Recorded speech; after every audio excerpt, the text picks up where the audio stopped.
ನಮಸ್ಕಾರ ಸ್ನೇಹಿತರೆ, MR Lads Kannada YouTube ಚಾನಲ್ಗೆ ತಮಗೆಲ್ಲರಿಗೂ ಪ್ರೀತಿಯ ಸ್ವಾಗತ. ನೋಡಿ, ಇವತ್ತಿನ ಈ ಒಂದು ವಿಡಿಯೋದಲ್ಲಿ ನಾನು ನಿಮಗೆ ತಿಳಿಸ್ಕೊಡ್ತಾ ಇದ್ದೀನಿ ಅಂತಂದರೆ, ಮೆಸ್ಕಾಂನಲ್ಲಿ ಹೊಸ ಹುದ್ದೆಗಳ ನೇಮಕಾತಿಯನ್ನು ಕನ್ಫರ್ಮ್ ಮಾಡಲಾಗಿದೆ.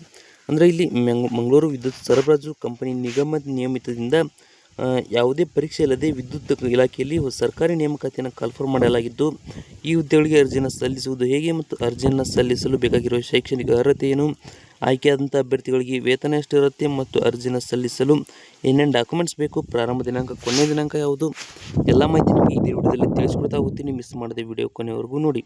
ಇದು ಇಷ್ಟ ಆದರೆ ಲೈಕ್ ಮಾಡಿ ಮತ್ತು ಇನ್ನು ಯಾರು ಸಬ್ಸ್ಕ್ರೈಬ್ ಮಾಡ್ಕೊಂಡಿಲ್ಲ ದಯವಿಟ್ಟು ಸಬ್ಸ್ಕ್ರೈಬ್ ಮಾಡಿಕೊಂಡು ಪಕ್ಕದಲ್ಲಿರುವಂಥ ಬೆಲ್ ಐಕನ್ ಕ್ಲಿಕ್ ಮಾಡಿ ಆಲ್ ಅಂತ ಸೆಲೆಕ್ಟ್ ಮಾಡಿ. ಯಾಕಂದರೆ ಮುಂದೆ ನಾವು ಯಾವುದೇ ವಿಡಿಯೋ ಬಿಟ್ಟರೆ ನಿಮಗೆ ತಟ್ಟಂತ ನೋಟಿಫಿಕೇಶನ್ ಬರುತ್ತೆ. ಹಾಗೆ ಇದೇ ವಿಡಿಯೋ ಕೆಳಗಡೆ ಡಿಸ್ಕ್ರಿಪ್ಷನಲ್ಲಿ ವಾಟ್ಸಪ್ ಚಾನಲ್ ಲಿಂಕ್ ಮತ್ತು ಟೆಲಿಗ್ರಾಮ್ ಚಾನಲ್ ಲಿಂಕ್ ಕೊಟ್ಟಿರ್ತೀನಿ. ಅದರ ಮೇಲೆ ಕ್ಲಿಕ್ ಮಾಡಿ ಜಾಯ್ನ್ ಆಗಿ. ಯಾಕಂತಂದರೆ ಅದರಲ್ಲಿ ನಿಮಗೆ ಎಲ್ಲ PDF ಕೂಡ ಸಿಗ್ತಾ ಹೋಗುತ್ತೆ. ಈಗ ಈ ಒಂದು ಹುದ್ದೆಯ ಮಾಹಿತಿಯನ್ನು ನಿಮಗೆ ಹೇಳ್ಕೊಡ್ತಾ ಹೋಗ್ತೀನಿ. ನೋಡಿ, ಕರ್ನಾಟಕ ರಾಜ್ಯದಲ್ಲಿ ಏನಪ್ಪ ಅಂದರೆ ವಿದ್ಯುತ್ ಇಲಾಖೆ ವತಿಯಿಂದ ಹೊಸ ಹುದ್ದೆಗಳ ಅಧಿಸೂಚನೆಯನ್ನು ಪ್ರಕಟ ಮಾಡಲಾಗಿದ್ದು, ಇಲ್ಲಿ ಪುರುಷರಾಗಿರ್ಬೋದು ಮಹಿಳೆಯರಾಗಿರ್ಬೋದು ಇಬ್ಬರು ಕೂಡ ಅರ್ಜಿಯನ್ನು ಸಲ್ಲಿಸಲು ಅವಕಾಶವನ್ನು ಕೊಟ್ಟಿರ್ತಾರೆ. ಈಗ ಇಲ್ಲಿ ನಿಮಗೆ ಈ ವಿಡಿಯೋದಲ್ಲಿ ಹೇಳುವುದೇನಂತಂದರೆ, ಕಂಪನಿ ಅಂದರೆ ಮಂಗಳೂರು ವಿದ್ಯುತ್ ಕಂಪನಿಯಿಂದ ಅರ್ಜಿಯನ್ನು ಕರೆಯಲಾಗಿದ್ದು, ತರಬೇತುದಾರರಿಗೆ ಯುವತಿಯರಿಗೆ ಅವಕಾಶವನ್ನು ಕೊಟ್ಟಿದ್ದಾರೆ. ಇಲ್ಲಿ ಎಷ್ಟು ಸಂಬಳ ಸಿಗುತ್ತೆ, ಅರ್ಜಿಯನ್ನು ಸಲ್ಲಿಸುವುದು ಹೇಗೆ, ದಾಖಲೆಗಳು ಏನೇನು ಬೇಕು, ಕೊನೆಯ ದಿನಾಂಕ ಯಾವುದು, ಎಲ್ಲ ಮಾಹಿತಿ ನಿಮಗೆ ಇದೇ ವಿಡಿಯೋದಲ್ಲಿ ಸಿಗುತ್ತೆ. ಈ ಒಂದು ಹುದ್ದೆಯ ಡೀಟೇಲ್ಸನ್ನು ನೋಡ್ತಾ ಹೋದರೆ, ನೋಡಿ, ಇಲ್ಲಿ ಡಿಪಾರ್ಟ್ಮೆಂಟ್ ಅಂದರೆ ಸಂಸ್ಥೆ ಹೆಸರು ಬಂದುಬಿಟ್ಟು ಮೆಸ್ಕಾಂ ಅಂದರೆ ಮಂಗಳೂರು ವಿದ್ಯುತ್ ಸರಬರಾಜು ನಿಗಮ ನಿಯಮಿತ. ಇಲ್ಲಿ ಪೋಸ್ಟ್ ಲೊಕೇಶನ್ ಅಂದರೆ ಇಲ್ಲಿ ಏನಪ್ಪ ಅಂದರೆ ಈ ಹುದ್ದೆಗಳನ್ನು ಕನ್ಫರ್ಮ್ ಮಾಡಿದ್ದಾರೆ. ಕನ್ಫರ್ಮ್ ಮಾಡಿರ್ತಕ್ಕಂಥ ಸ್ಥಳ ಬಂದುಬಿಟ್ಟು ಕರ್ನಾಟಕದ ಮಂಗಳೂರಿನಲ್ಲಿ ಕನ್ಫರ್ಮ್ ಮಾಡಿರ್ತಾರೆ. ಇಲ್ಲಿ ಒಟ್ಟು ಹುದ್ದೆಗಳ ಸಂಖ್ಯೆ 140 ಹುದ್ದೆಗಳನ್ನು ಕನ್ಫರ್ಮ್ ಮಾಡಲಾಗಿದ್ದು, ತಿಂಗಳ ವೇತನ 8,000 ರೂಪಾಯಿಯಿಂದ 9,000 ರೂಪಾಯಿವರೆಗೆ ಇರುತ್ತೆ. ಇಲ್ಲಿ ಪುರುಷರಾಗಿರ್ಬೋದು ಮಹಿಳೆಯರು ಕೂಡ ಅಪ್ಲಿಕೇಶನ್ ಹಾಕ್ಬೋದು. ಸೊ ಅಪ್ಲಿಕೇಶನ್ ಹಾಕೋಕ್ಕಿಂತ ಮೊದಲು ಏನಪ್ಪ ಅಂದರೆ ನೀವು ಅದನ್ನು ನೋಟಿಫಿಕೇಷನ್ನ ಕರೆಕ್ಟಾಗಿ ಓದಿ ತಿಳ್ಕೊಂಡು ಅರ್ಜಿಯನ್ನು ಸಲ್ಲಿಸಿ. ಇಲ್ಲಿ ಡೀಟೇಲ್ಸ್ ಆಫ್ ಪೋಸ್ಟ್ ನೋಡ್ತಾ ಹೋದರೆ, ಕರ್ನಾಟಕ ಮಂಗಳೂರು ವಿದ್ಯುತ್ ಸರಬರಾಜು ಕಂಪನಿ ನಿಯಮಿತದಲ್ಲಿ ಅಪ್ರೆಂಟಿಸ್ ಟೆಕ್ನಿಷಿಯನ್, ಡಿಪ್ಲೊಮಾ ಅಪ್ರೆಂಟಿಸ್ ಮತ್ತು ಜನರಲ್ ಪದವೀಧರ ಅಪ್ರೆಂಟಿಸ್ ಹುದ್ದೆಗೆ ಅರ್ಜಿಯನ್ನು ಕರೆಯಲಾಗಿದೆ. ಇಲ್ಲಿ ಏಜ್ ಲಿಮಿಟ್ ಕೂಡ ಕೊಟ್ಟಿದ್ದಾರೆ. ನೋಡ್ತಾ ಹೋಗಿ, ಕರ್ನಾಟಕ ಮಂಗಳೂರು ವಿದ್ಯುತ್ ಸರಬರಾಜು ಕಂಪನಿ ಅಂದರೆ ಮೆಸ್ಕಾಂ ನಿಗಮದ ಏನೋ ಒಂದು ಅಧಿಸೂಚನೆಯನ್ನು ಪ್ರಕಟ ಮಾಡಿದ್ದಾರೆ. ಅದರ ಪ್ರಕಾರ 18 ವರ್ಷಗಳಿಂದ ಹಿಡಿದು ಗರಿಷ್ಠ ವಯೋಮಿತಿಗೆ ಅಧಿಸೂಚನೆಯನ್ನು ನೀವು ನೋಡಲೇಬೇಕಾಗತ್ತೆ. ಅಂದರೆ ಕನಿಷ್ಠ ಇಲ್ಲಿ 18 ವರ್ಷ ಆಗಿರಬೇಕು.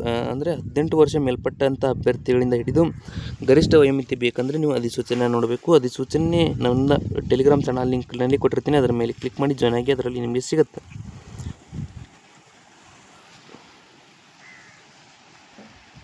ಈಗ ಇಲ್ಲಿ ಸೆಲೆಕ್ಷನ್ ಪ್ರೊಸೆಸ್ ನೋಡ್ತಾ ಹೋಗೋಣ. ಅಂದರೆ ಆಯ್ಕೆ ಪ್ರಕ್ರಿಯೆ ಯಾವ ರೀತಿ ಇರುತ್ತೆ ಅಂತಂದರೆ, ನೀವು SSLCಯಲ್ಲಿ ಯಾವ ರೀತಿ ಅಂಕಗಳನ್ನು ಗಳಿಸಿರ್ತೀರ ಅದರ ಆಧಾರದ ಮೇಲೆ ಇಲ್ಲಿ ದಾಖಲೆಗಳ ಪರಿಶೀಲನೆ ಸಂದರ್ಶನದ ಮೂಲಕ ಆಯ್ಕೆ ಪ್ರಕ್ರಿಯೆ ನಡೆಯುತ್ತೆ. ಅಂದರೆ ಈಗ ಒಂದು ನೀವು ಅಪ್ಲಿಕೇಶನ್ ಹಾಕಿದ ನಂತರ ನಿಮ್ಮ SSLC ಅಂಕಗಳ ಆಧಾರದ ಮೇಲೆ ಒಂದು ಮೆರಿಟ್ ಲಿಸ್ಟನ್ನು ಬಿಡುಗಡೆ ಮಾಡ್ತಾರೆ. ಮೆರಿಟ್ ಲಿಸ್ಟ್ನಲ್ಲಿ ಆಯ್ಕೆಯಾದಂಥ ಅಭ್ಯರ್ಥಿಗಳಿಗೆ ದಾಖಲೆಗಳ ವೆರಿಫಿಕೇಷನ್ ಇರುತ್ತೆ. ಅದರಲ್ಲಿ ಯಾರ್ಯಾರು ಪಾಸ್ ಆಗ್ತಾರೆ ಅಂಥವರಿಗೆ ಇಂಟರ್ವ್ಯೂನ ನಡೆಸಿ ಈ ಹುದ್ದೆಗೆ ಆಯ್ಕೆ ಮಾಡಿಕೊಳ್ಳಲಾಗುತ್ತೆ. ಈ qualification required for this post ಅಂದರೆ ಏನೇನು ಏನೇನು ಎಜುಕೇಷನಲ್ ಕ್ವಾಲಿಫಿಕೇಷನ್ ಬೇಕಾಗುತ್ತೆ ಅಂತ ನೋಡ್ತಾ ಹೋಗಿ, ಕರ್ನಾಟಕ ಮಂಗಳೂರು ವಿದ್ಯುತ್ ಸರಬರಾಜು ಕಂಪನಿ ನಿಯಮಿತ ಅಂದರೆ ಮೆಸ್ಕಾಂ ಮಾನದಂಡಗಳ ಪ್ರಕಾರ ಅಂದರೆ ಅಧಿಸೂಚನೆಯ ಪ್ರಕಾರ ಅರ್ಜಿ ಸಲ್ಲಿಸುವ ಅಭ್ಯರ್ಥಿಗಳಿಗೆ ಮಾನ್ಯತೆ ಪಡೆದ ಮಂಡಳಿ ಅಥವಾ ವಿಶ್ವವಿದ್ಯಾಲಯಗಳಿಂದ diploma, BA, BSc, BCom, BBA, BCA ಅಥವಾ BE, BTech ಪಾಸಾಗಿರಬೇಕು. ಅದು ಕೂಡ ಏನಪ್ಪ ಅಂದರೆ 2021, 2022, 2023, 2024, 25ರಲ್ಲಿ ಪಾಸಾಗಿರುವಂಥ ಅಭ್ಯರ್ಥಿಗಳು ಮಾತ್ರ ಈ ಹುದ್ದೆಗೆ ಅರ್ಜಿಯನ್ನು ಸಲ್ಲಿಸಲು ಅವಕಾಶ ಕೊಟ್ಟಿರ್ತಾರೆ. ಕರೆಕ್ಟಾಗಿ ನೋಡಿಕೊಂಡು ಅರ್ಜಿಯನ್ನು ಸಲ್ಲಿಸಿ. ಇಲ್ಲಪ್ಪ ಅಂತಂದರೆ ನೋಟಿಫಿಕೇಷನ್ ನೋಡಿಕೊಂಡು ಏನಪ್ಪ ಅಂದರೆ ಕರೆಕ್ಟಾಗಿ ಅರ್ಥ ಮಾಡಿಕೊಂಡು ಅರ್ಜಿಯನ್ನು ಸಲ್ಲಿಸಿ. ಇಲ್ಲಿ ಅಪ್ಲಿಕೇಶನ್ ಫೀಸ್ ಬಂದುಬಿಟ್ಟು ಯಾವುದೇ ರೀತಿ ಇಲ್ಲಿ ಅರ್ಜಿ ಶುಲ್ಕ ಇರುವುದಿಲ್ಲ. ಮಿಸ್ ಮಾಡದೆ ಈ ಹುದ್ದೆಗೆ ಅರ್ಜಿಯನ್ನು ಸಲ್ಲಿಸಿ. ಅರ್ಜಿ ಸಲ್ಲಿಸುವ ಲಿಂಕ್ ಬೇಕಂದರೆ ಇದೇ ವಿಡಿಯೋ ಕೆಳಗಡೆ ಡಿಸ್ಕ್ರಿಪ್ಷನಲ್ಲಿ ಕೊಟ್ಟಿರ್ತೀನಿ. ಅದರ ಮೇಲೆ ಕ್ಲಿಕ್ ಮಾಡಿ ನೀವು ಡೈರೆಕ್ಟಾಗಿ ಅರ್ಜಿಯನ್ನು ಸಲ್ಲಿಸಬಹುದು.